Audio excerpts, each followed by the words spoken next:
Good morning, everybody, and welcome to the Monday Motivation Spotlight. Another Monday Motivation Spotlight. I'm Lesley Kaplan. After a break with Rosh Hashanah, it feels very strange not having this podcast on a Monday when it is a Chag.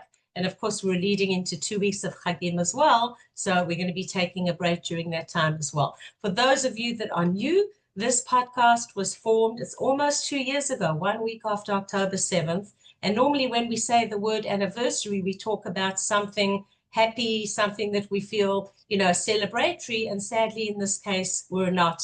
We're still having a challenging week, a challenging time. I take my hat, which doesn't exist, off to those amazing and us amazing Israelis, resilient, who just keep going. Even many of us, probably close to 1 million or more. I was not one of them this time. We're woken up at 1 in the morning this morning.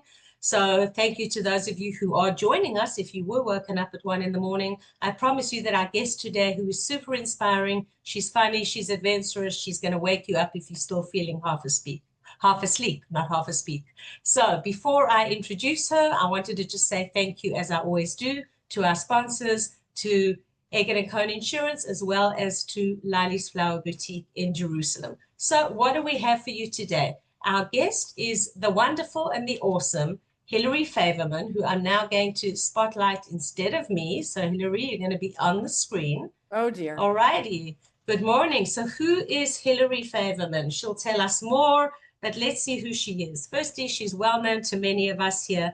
She's a corporate trained marketing content writer for the past 20 years. And 10 of those years, she's had her own business, her own content and strategy agency. She's written for many leading organizations, to Google, to Wix, or for Google, for Wix, Intel, KKL-JNF, and many, many more. And she also now serves as a resource development manager at Chuppot, which you can see in the background, which is a grassroots nonprofit reshaping marriage in Israel. And she'll tell us more about it.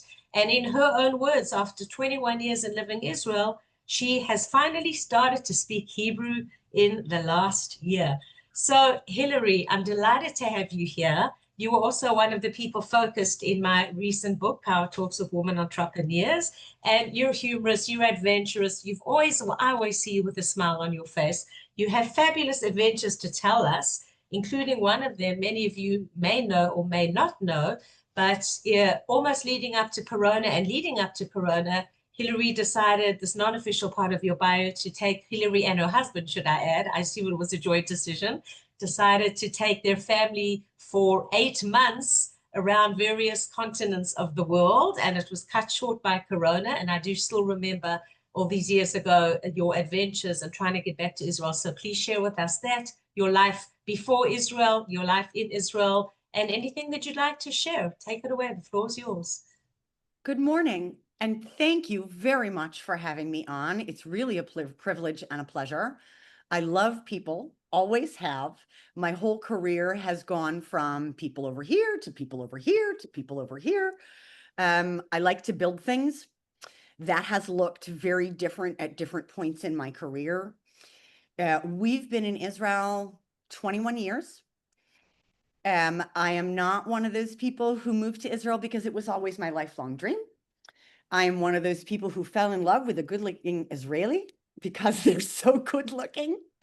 And we were married 5 years in New York, and I had a wonderful job, and we had a cute little apartment in the East Village, and we together made double 6 figures.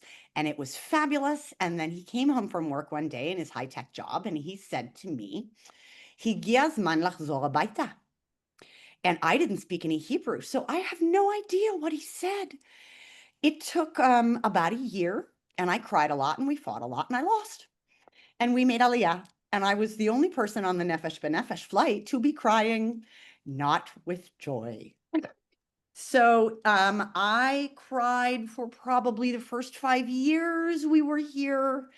Did not learn the language, had to restart my career. I came from 6 figures. I was doing limited liability HR stuff, super corporate for American Express in New York. And I came to Israel with no language, no friends, no connections, and no career, because limited liability is based on the law. And that was American law. So when we moved to Jerusalem. My sister was here. She helped me out. She is my best friend. And my parents followed us 5 years later. So everybody's here now, which is considerably more convenient. And I started at 28 shekel an hour as a virtual assistant. I had never made that kind of money since I was 15. And I was, would you like fries with that? Which everyone needs to go through. And I did. And I joined a virtual assistant company as a virtual assistant at my $8 an hour. And within 3 years, I was running that company because that's who I am.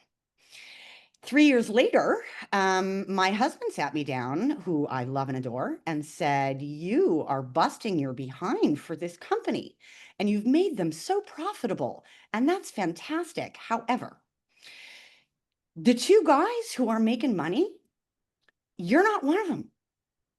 They're randos in Ranana who bought a company. Why are you working this hard for someone else?" And I said, "Oh, okay. So I guess I better start a company in Israel." So I did. I was 35. I had 3 kids under 5 because there's something in the water in Jerusalem. So with 3 kids under 5, starting a company as an immigrant with no Hebrew was not easy. Did it anyway because I like food and mortgage. So I figured that out. And right after October 7th, I ran that company. I successfully, I had 6 writers. We still write for KKL. I love to tell stories. The most fascinating thing in my life is to interview people and tell their stories in their voice based on impact. I've done it for giant corporations. I've done it for a lot of Israeli startups who want to sell in the States.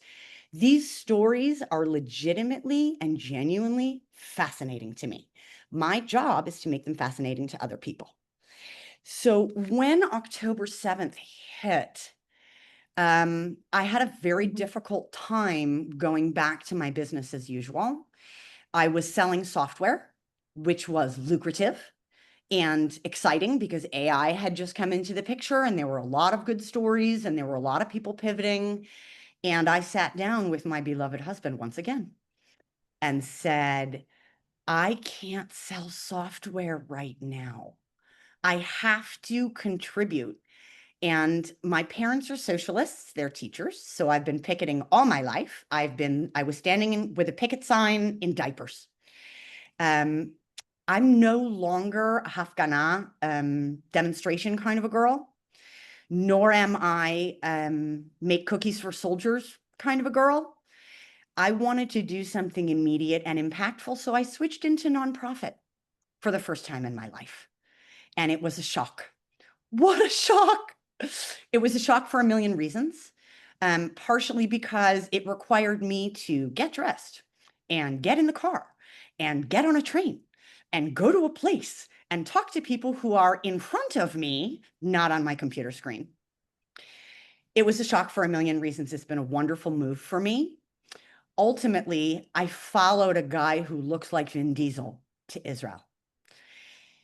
What I did with that is, I mean, at this point, he wants to move back and I won't let him because I am here, I am Israeli, and I am changing this nation one day at a time, one piece at a time, and that makes me feel useful and it gives me a sense of efficacy.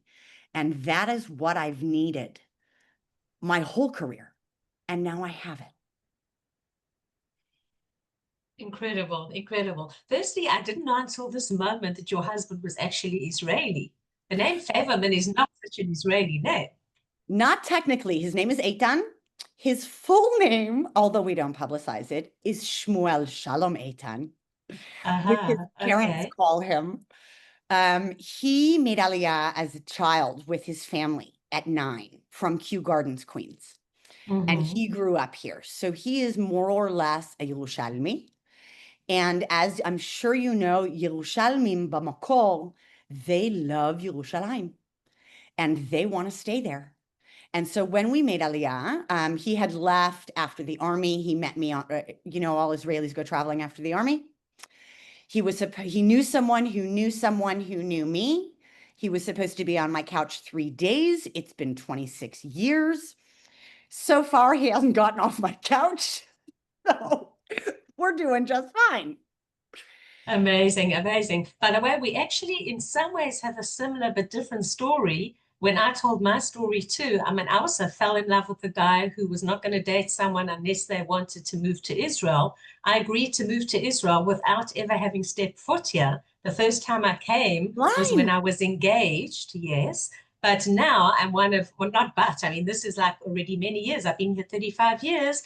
If it wasn't for him, I don't know where I would have been. Maybe not in Israel, but today, and certainly for many, many years, I'm one of Israel's biggest advocates. So it's funny in some ways, it's also through a guy that we got here that yet we're staying, like I mean, who knows what the future holds? I don't know about you, I'm staying, but absolutely.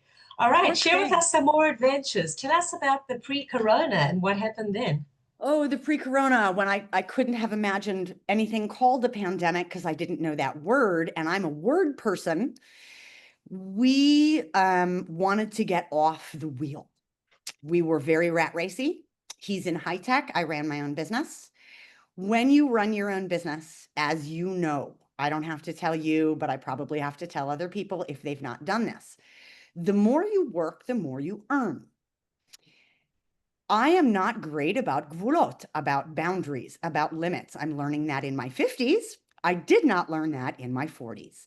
So when I had the capacity to earn an unlimited amount by working an unlimited amount, I did that. And it got us the savings that we needed to leave.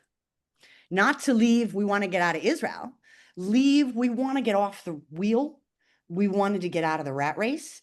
My husband and I both had things that we desperately wanted to avoid. For me, because he's in tech, I had done the bedtime routine every night of our lives for 16 years or 14, I think by then. I just couldn't do it anymore. I could not face bath and bed and shower anymore, not one time. He couldn't face the screen. He's in tech. He's on screen all day. Could not face the screen anymore. So we sat down and we had one of our little powwows that we have every once in a while. What do? We're burnt. We're burnt. So we took the Keren Ishtalmut, which this is an automatic pre-tax savings plan that is very common in Israel. We had been putting money aside for 8 years. Most people use it for either retirement or a car or a renovation of their home. We spent 8 years of money in 7 months. Best money I've ever spent. It was almost 150,000 shekel, probably. We spent considerably more than we had hoped, unfortunately, only because we got caught in the corona nightmare, and that's our fault. We are adventurous, and sometimes that translates to a little stupid, which I accept and own, just like all Israelis, and we've been here a long time.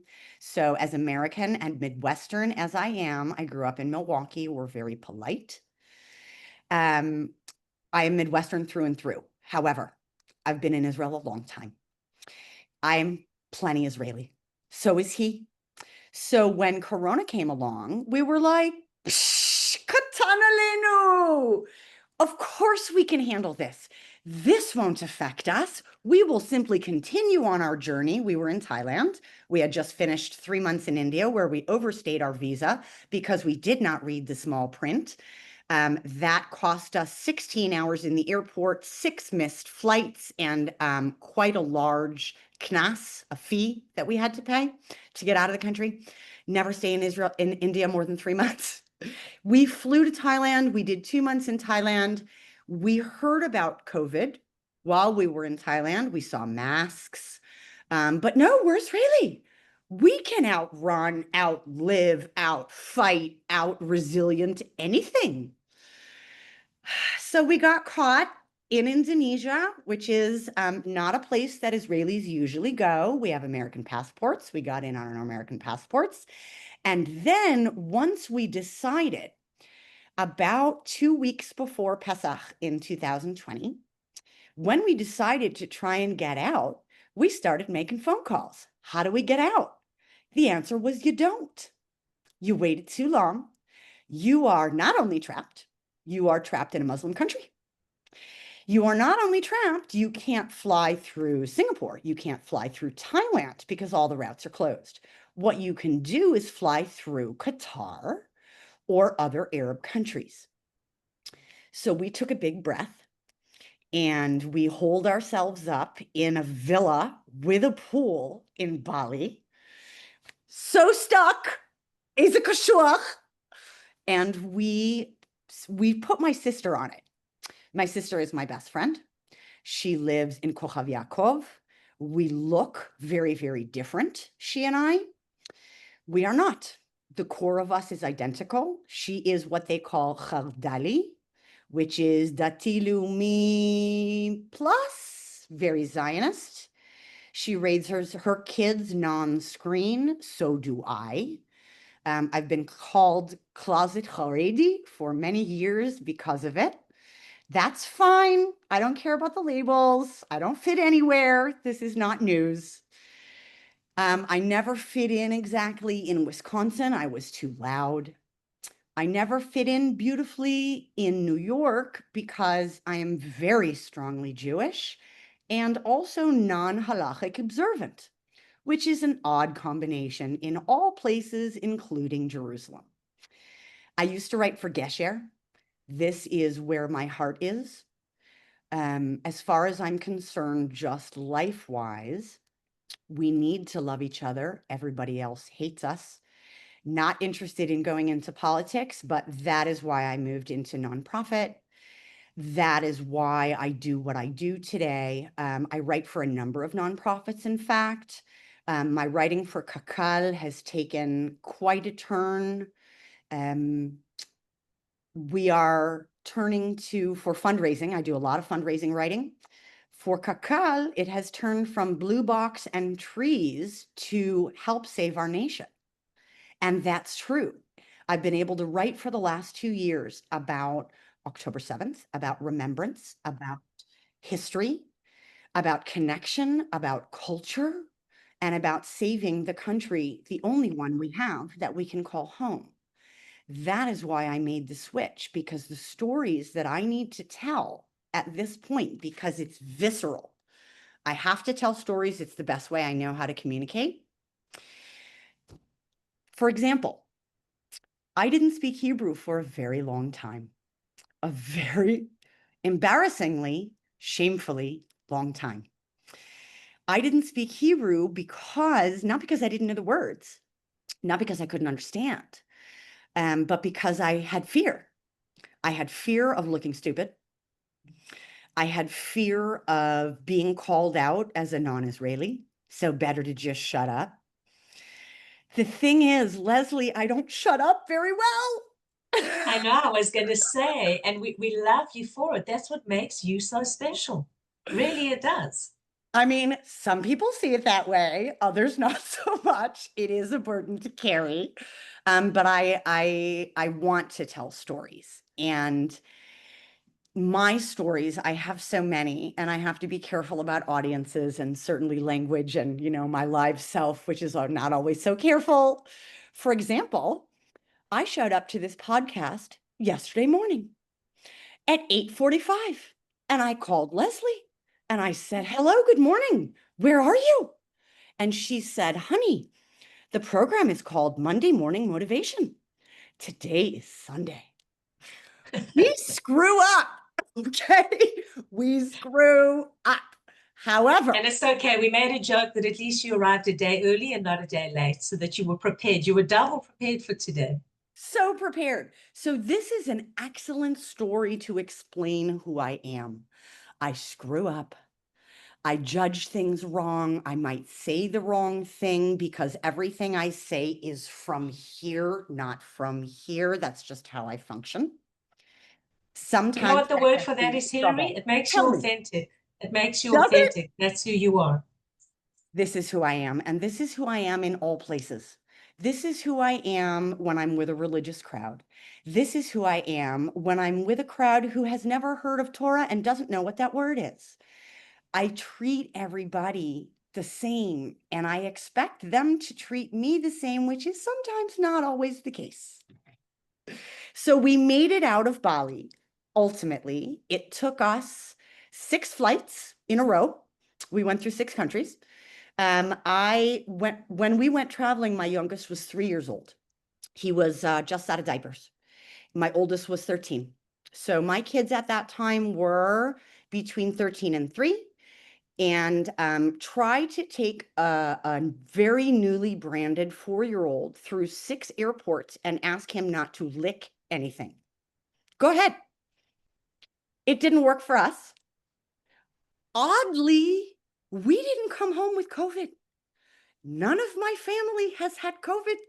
I mean, I say this and I know the world is going to come give it to us. Beseder, we will manage with this like everything else. The challenges that I have faced, including getting stuck in Bali and honestly needing the Israeli ambassador to Singapore and India to help us get out. I was on the phone with ambassadors. I was on the phone with the Ministry of Diaspora. I have some really sexy connections now. So there's that. But my favorite band is called AJR. I have no business liking this band. They are a bunch of Jewish boys from New York. They are 2 generations below me. Their fan base is 16-year-old girls. I love them anyway because they have a song called 100 Bad Days Makes 100 Good Stories. That is how I live my life. Bad stuff, challenging stuff, stuff you never expected, stuff you're up against. Oh my gosh, I'm in a new country with a screaming baby, no car, and no friends. Go make a life. We can do it. We will do it. We do it. And then they become funny stories. Thank goodness. Exactly. That's exactly what we were saying beforehand, that the stories at the time that were challenging and caused a huge amount of stress, we can actually look back at it now and add some kind of humor. Indeed, absolutely. I mean, for example, what you see behind me, this is where I work 3 days a week.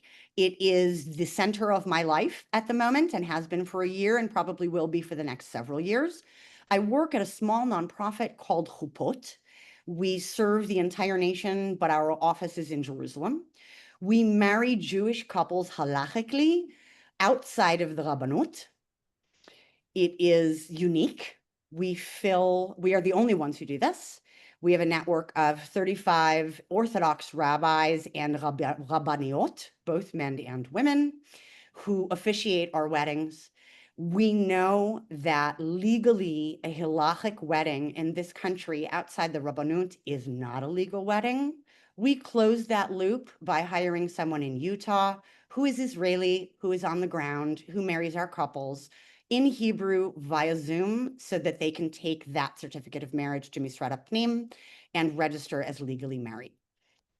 That is what I'm doing these days. In addition to KKL, I also write for the Jerusalem Civic Project, which is liberal Jerusalem trying to keep liberal Jerusalemites in Jerusalem. I was a liberal Jerusalemite and I left 7 years ago, 12 years ago. Wow, I'm old. Before I had the gray. I left Jerusalem before I had the gray. Jerusalem is probably one of the reasons for the gray, as are my 4 children, who I love deeply and enjoy. My oldest is now in Modi'in. She's in Shmona Matayim. I don't know what she does because she can't tell me. But she and I together, slowly, carefully, diplomatically, respectfully, are changing this country to be somewhere that my children can be comfortable and safe. And safe. Absolutely. Absolutely. Well, Hilary, I love your story and I love so many, things about you. Tell us moving forward, Hilary, in a couple of years' time, you see yourself, as you said, staying in nonprofit and combining what you're doing. Where do you see yourself, your ultimate vision? What awaits Hilary in the future? As Fair of now, question. because things As of change, now, as we know. as we've already established, I barely know what day it is. So planning 5 years in the future is a little laughable for me. I am taking things very much one day at a time. And mostly my goals in life are to raise and establish independent, thoughtful, considerate Zionists who are dedicated to this nation. I want them to have Amazing. their That is good. That is good enough. That is fabulous. That's For all. the girl That's who didn't know that she wanted to come here and is the one that's really making a difference to Am Yisrael, which is why you're here right now on this podcast. How can people reach you? What is the best way people want to get in contact with you for any way, for any reason? I am not Gen Z, so I read. WhatsApp is great. You are welcome to share my number. Email is great. It's Hilary@hilaryfaverman.com. I am You not. also have a website. You want to give your URL? Oh, yes. It's www.hilaryfaverman.com. You can find me there.